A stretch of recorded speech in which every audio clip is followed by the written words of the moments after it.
My fiancé dumped me months before our wedding because his mom said I wasn't good enough. "You're nothing without my son, he can do so much better," she hissed. I just laughed and left. Now she calls me 10 times a day, sobbing and begging me to take back her broke, miserable son. I still can't believe I'm typing this out.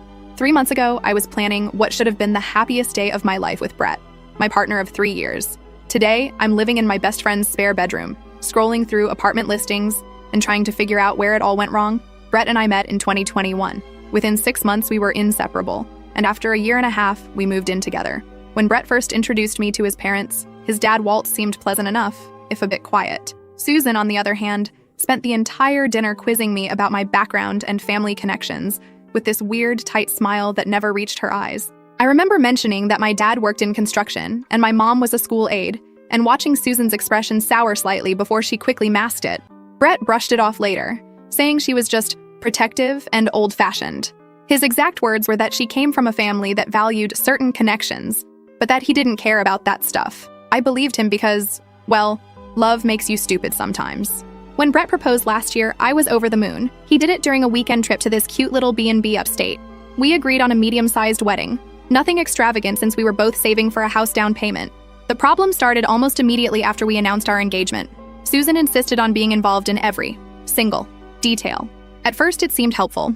She had connections with vendors and offered to help coordinate since I work long hours, but it quickly became obvious she was taking over. The venue I loved was too shabby. The catering I wanted was not the kind of food served at their family events. The dress I fell in love with was a bit cheap looking, don't you think? Brett kept saying it was easier to just go along with her suggestions than fight her on everything. I reluctantly agreed to compromise on some things to keep the peace, but it felt like death by 1,000 cuts. Every decision that was taken away from me chipped at my excitement until wedding planning felt more like a chore than a celebration. The real turning point came during a dinner at their house about 3 months before the wedding. Susan had invited her friends Rita and Angela over, and I realized halfway through that I was basically being paraded in front of them for approval. They kept exchanging these little glances whenever I spoke. At one point, Rita asked where I summered as a child, and I laughed, thinking she was joking. When I explained that my family's idea of vacation was camping at the state park or visiting my grandma in Ohio, the table went silent. After dinner, Susan cornered me in the kitchen while I was helping clean up. She started with what seemed like casual conversation about Brett's ex-girlfriend, Melissa, who apparently came from some influential family with a vacation home in the Hamptons. Then she mentioned how Brett had always been destined for great things, and how she hoped I wouldn't hold him back. I remember feeling like I'd been slapped. When I asked her what exactly she meant by that, she dropped all pretense. She told me that while I seemed nice enough, I clearly wasn't from the right sort of background to help Brett's future. That my lack of refinement would eventually embarrass him in important circles. That I wouldn't know how to entertain properly or make the right connections. I was so shocked I couldn't even respond at first. When I finally found my voice and told her she was being incredibly rude, she just laughed this condescending little laugh and said something about how my defensiveness proved her point. She said Brett deserved someone who could match his potential, not drag him down. I walked out of the kitchen and immediately told Brett we needed to leave. In the car, I was shaking as I told him everything his mother had said. I expected outrage, anger on my behalf, something. Instead, he got quiet and said she didn't mean it like that, and that she was just worried about our future. He asked if maybe I had misunderstood her tone. That night was our first major fight. I couldn't believe he was defending her behavior. He eventually admitted that his mother had been expressing concerns about our compatibility for months. Apparently, she'd been filling his head with doubts about whether I would fit in with the future he imagined. The worst part? He was actually listening to her. Over the next 2 weeks, things deteriorated rapidly.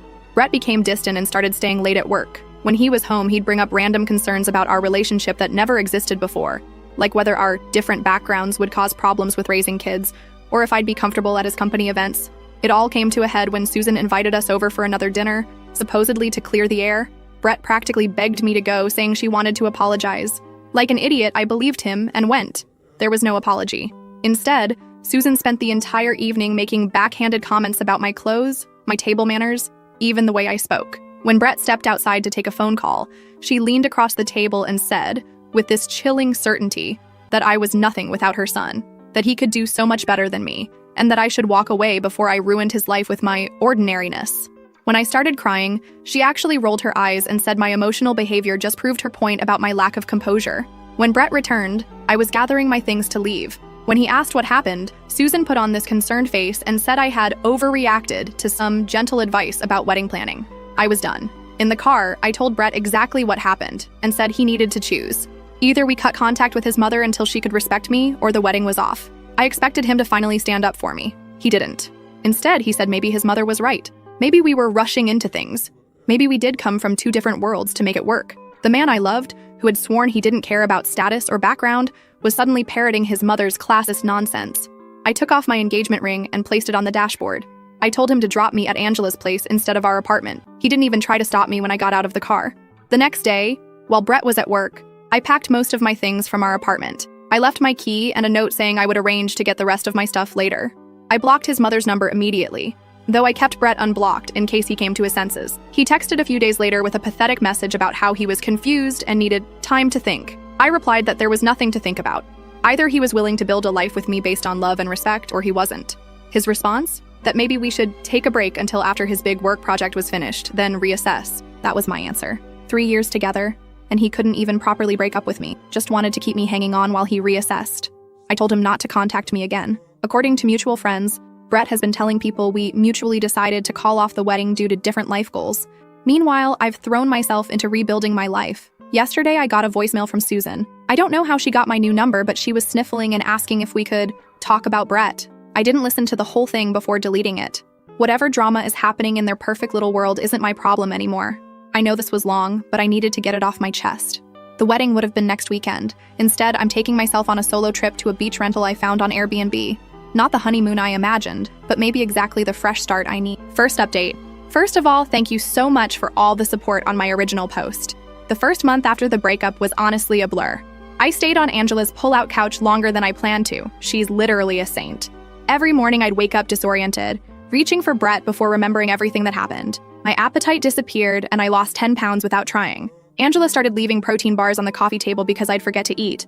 I spent a lot of time just staring at apartment listings without actually calling anyone. Something about making that move felt so final. Angela never pressured me, but after about 3 weeks, she gently suggested we go look at a place that had just opened up in her friend's building. The apartment was nothing special, just a small one-bedroom with a kitchen barely big enough to turn around in, but it was within my budget and only a 15-minute drive from work. I signed the lease the same day. Moving in was another hurdle. I'd left most of my furniture behind at Brett's place because I couldn't deal with arranging movers while feeling like an emotional wreck. Angela and her boyfriend helped me pick up the essentials from IKEA: a bed, a small couch, a dining table that doubles as my desk. The apartment stayed pretty sparse for weeks. I just couldn't muster the energy to make it feel like home. Work became my lifeline. I'd arrive early, leave late, and volunteer for extra projects just to avoid sitting alone in my empty apartment. My team lead noticed and started giving me more responsibilities, just coordinating with other departments, training the new hire, that kind of thing. But it felt good to be needed, to be valued. About 2 months after the breakup, I ran into Nick, Brett's brother, at the grocery store. I almost hid behind the cereal display when I saw him, but he spotted me first. I was surprised when he actually approached me, looking genuinely uncomfortable. He told me he was sorry about what happened, and that he'd argued with his mom about how she treated me. It was awkward but weirdly validating to hear someone from Brett's family acknowledge that I'd been wronged. That's when I first heard that things weren't going great for Brett. I thanked him for the apology but kept the conversation brief. I wasn't ready to be pulled back into that world, even peripherally. A week later, my old college roommate invited me to a party. I almost didn't go, but Angela practically pushed me out the door, insisting that I needed to remember how to be a person again. She was right, though I'd never admit it to her face. The party was where I met Matt. He was the roommate's cousin, visiting from out of town. We just ended up in the same conversation circle, talking about random things. He asked for my number at the end of the night, and I surprised myself by giving it to him. Our first date was coffee on a Sunday afternoon. Low pressure, casual. He was easy to talk to, and for the first time in months, I went hours without thinking about Brett. Matt works in something completely different from Brett's field, lives in a modest apartment similar to mine, and has a refreshingly normal family that doesn't seem to care about summer homes or making the right connections. When I told him about my breakup, the condensed version, he just listened without trying to fix anything or offer platitudes. Around month 3 post-breakup, an unexpected opportunity came up at work. My company was restructuring, creating a new team, and they needed someone to take on more responsibility. My extra efforts over the previous months had apparently not gone unnoticed. My manager encouraged me to apply, though she warned me the position would involve longer hours and more stress. I almost didn't go for it. My confidence was still shaky, but I figured I had nothing to lose. The interview process was grueling. 3 rounds with various department heads, a presentation I stayed up until 2 a.m. perfecting, and a final meeting with upper management. I honestly didn't think I'd get it. There were other candidates with more experience, but 2 weeks later, my manager called me into her office to offer me the position. The promotion came with a significant raise that meant I could finally stop stressing about making rent each month. It wasn't life-changing money, but it was enough to start rebuilding my emergency fund, which had been depleted during the post-breakup chaos. I was still processing this news when I bumped into Rita, Susan's gossipy friend, at the mall. I was shopping for professional clothes for my new role, and she spotted me coming out of a store. She acted overly friendly, as if we'd been close before. After some awkward small talk, she dropped what felt like carefully planned information. Brett had lost his job. Apparently, the big project he'd been working on, the one he'd used as an excuse when asking for a break from our relationship, had fallen apart spectacularly. Something about missed deadlines and poor management. Rita seemed to be watching my reaction closely, so I kept my face neutral while she continued sharing details. Brett had been let go, and according to Rita, he'd been struggling to find his footing ever since. She also mentioned, with poorly disguised glee, that Melissa had briefly rekindled things with Brett after our breakup, only to end it again after just a few weeks. Rita suggested that perhaps I'd dodged a bullet and winked at me. Later that week, I had another strange encounter. I was having dinner with Matt at this new restaurant downtown when I spotted Susan across the room. She was with Walt and another couple I didn't recognize. Our eyes met briefly, and I quickly looked away, my heart suddenly racing. I expected her to ignore me or maybe give me one of her famous cold stares. Instead, she actually approached our table while Walt looked on with an expression of mild horror. She greeted me like we were old friends, commenting on how wonderful I looked. She asked about my new job, how did she even know about that, and complimented my outfit. Matt looked confused but polite as I awkwardly introduced him. Susan's smile tightened almost imperceptibly when she realized I was on a date, but she maintained her friendly facade. Before leaving, she mentioned that everyone misses me and that she hoped we could catch up properly someday. I managed a non-committal response, and she finally returned to her table. Matt took it in stride when I explained who she was, though he did comment that she seemed intense.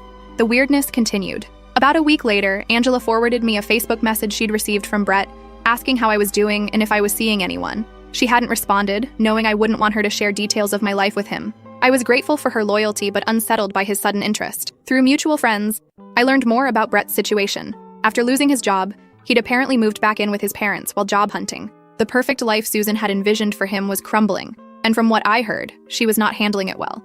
I tried not to think about them too much. My relationship with Matt was progressing naturally. No rush, just genuine connection. We'd been seeing each other for about 2 months, taking things slow. He came over to my apartment regularly, helping me slowly make the space feel more like home. We installed shelves for my books one weekend, and hung some artwork the next. Small touches that made the place feel less temporary. My new position at work was challenging, but fulfilling. Some days I'd come home completely drained, questioning if I was up to the task. But overall, I was proud of myself for taking the leap.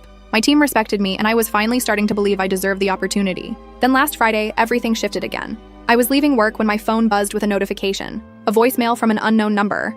I almost deleted it without listening, probably just another spam call about my car's extended warranty. But something made me play it.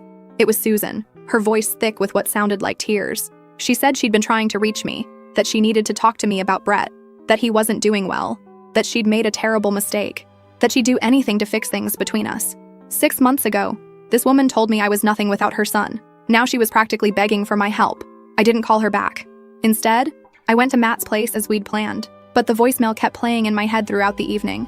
Matt noticed something was off and asked what was wrong. When I told him, he didn't tell me what to do or offer solutions. He just asked what I wanted, what would give me peace.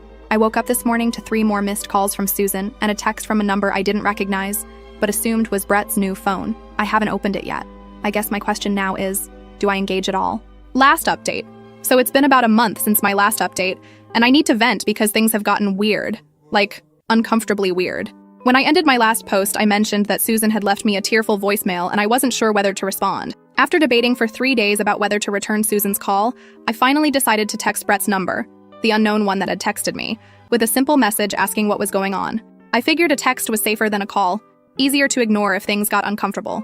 Within 5 minutes, literally 5 minutes, my phone rang. It was Susan, not Brett. Apparently she's been using his phone to contact me since I had blocked her number.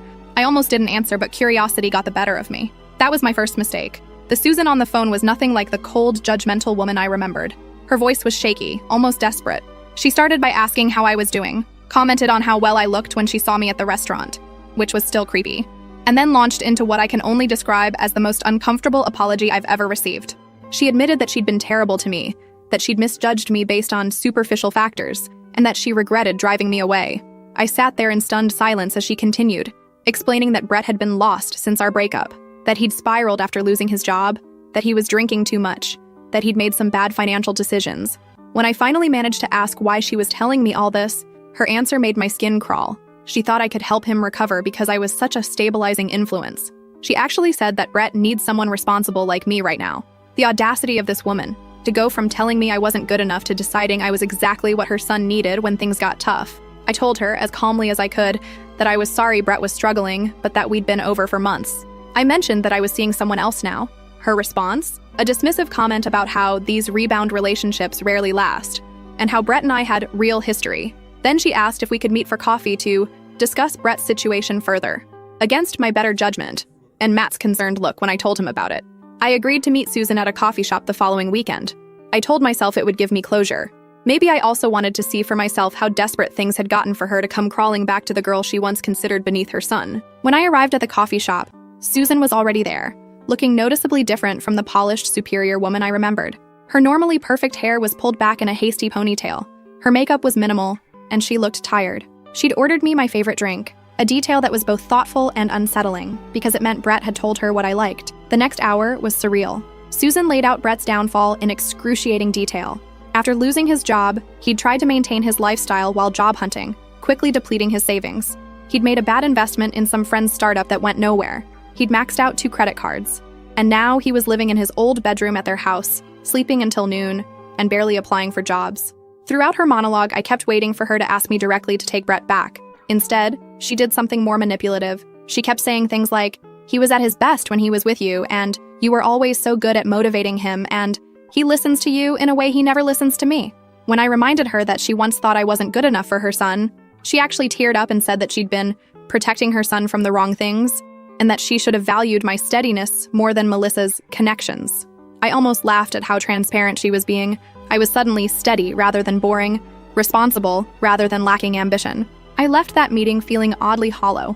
I'd expected satisfaction seeing Susan brought low, but mostly I felt pity mixed with lingering anger. I told her I'd think about talking to Brett, but made no promises. That should have been the end of it. It wasn't. The call started the very next day. Susan called to follow up on our coffee meeting. Then she called again to tell me Brett had asked about me. Then she called to mention a job opening she thought Brett might be qualified for, wondering if my company was hiring. Every single day. I started letting the calls go to voicemail. The messages got increasingly desperate.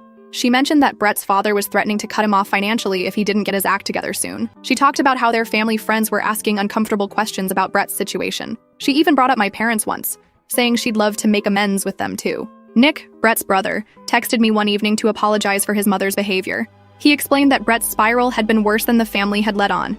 Apparently, Brett had started drinking heavily after our breakup, which contributed to his poor performance at work. Nick mentioned that Susan was partly blaming herself for pushing me away, seeing it as the start of Brett's decline. But he was quick to add that Brett was responsible for his own choices, and that I shouldn't feel guilted into getting involved. I appreciated Nick's honesty, and the fact that someone in that family recognized I wasn't responsible for fixing Brett. Meanwhile, things with Matt were getting more serious. He'd been incredibly understanding about the whole situation, never pressuring me one way or another. We'd started talking about possibly moving in together when his lease ended in a few months. The contrast between his calm support and the chaos of Brett's family wasn't lost on me. About 2 weeks after our coffee meeting, Susan escalated to showing up at my workplace. I was walking to my car after work when I spotted her waiting in the parking lot. My heart dropped. This was crossing a major line. She approached me with this frantic energy, clutching a folder that apparently contained Brett's resume and asking if I could put in a good word for him at my company. I was livid.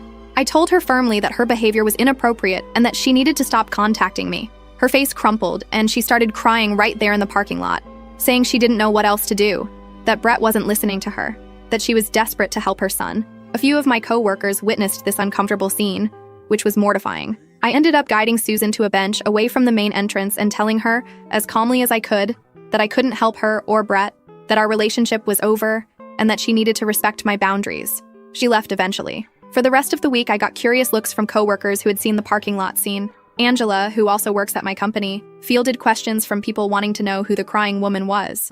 It was embarrassing and infuriating. Then Brett himself finally reached out. He sent a long text message apologizing for his mother's behavior and for how things had ended between us. He admitted he'd made a huge mistake listening to his mother instead of standing up for our relationship. He said he missed me every day and had been too ashamed to contact me directly after everything that happened. Reading his message, I felt nothing. No flutter of lingering feelings, no satisfaction at his regret, just tiredness and a vague sense of closure. I showed the message to Matt, who read it without comment. I decided not to respond to Brett right away. I needed time to think about what, if anything, I wanted to say. But Susan didn't give me that time. She called again the next morning, asking if I'd received Brett's message and what I thought about it. When I told her I thought it was inappropriate for her to be involving herself in our communication, she got defensive and said she was just trying to help. That was when something in me snapped. I told Susan, in a voice so calm it surprised even me, that I was blocking her number after this call. That if she contacted me at work again, I would report it as harassment. That Brett was an adult who needed to solve his own problems instead of sending his mother to fix them. Before hanging up, I added one final thought. That perhaps if she'd raised her son to value people for their character rather than their social standing, he wouldn't be in this situation now. That evening, I finally responded to Brett's text. I told him I forgave him for how things ended because holding on to anger wasn't helping either of us. But I also made it clear that we had no future together, that I had moved on, and that he needed to do the same. I suggested he get professional help for his drinking and gambling, and that he needed to stop letting his mother fight his battles. I ended by wishing him well and asking him not to contact me again. I blocked both their numbers immediately after sending that message. It felt like closing a door that had been left ajar for too long. The next day, though, I got an Instagram DM from Susan. She'd created a new account just to message me. This time her tone was angry. She accused me of being heartless, of abandoning Brett when he needed me most. She said I was throwing away years of history out of pride. That last bit almost made me laugh. Susan talking about pride as if she hadn't destroyed our relationship with her own. I didn't respond, just blocked that account too. But she found other ways. Emails from new addresses, even a handwritten letter mailed to my apartment. Each contact was more desperate than the last. The final straw came last weekend. Matt and I were having dinner at my apartment when there was a knock at the door. I opened it to find Brett standing there, looking disheveled and clearly having had a few drinks.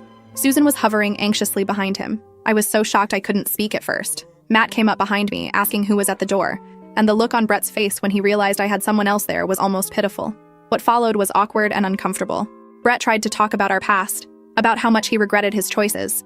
Susan kept interjecting with comments about how good we were together. I didn't invite them in. Instead, I stepped into the hallway and closed the door partially behind me. I told Brett, as gently but firmly as I could, that this wasn't appropriate, that showing up unannounced at my home crossed a serious boundary, that I had meant what I said in my message about moving on. Brett's response surprised me. He turned to his mother and said this was exactly why he hadn't wanted to come, that he'd told her this would only make things worse. Then he apologized to me again. Not for the breakup this time, but for not protecting me from his mother back then and now. I haven't heard from either of them in the 5 days since that encounter. Nick texted once to apologize again, and let me know he was taking Brett to his first Gamblers Anonymous meeting. I thanked him, but didn't ask for further updates. Matt and I are going away for a weekend trip soon. I've changed my email address and asked my manager to be on the lookout for unwanted visitors. Life goes on, and surprisingly, it's better than I could have imagined a year ago when I was planning a wedding to the wrong person. I don't know if I'll need to post another update,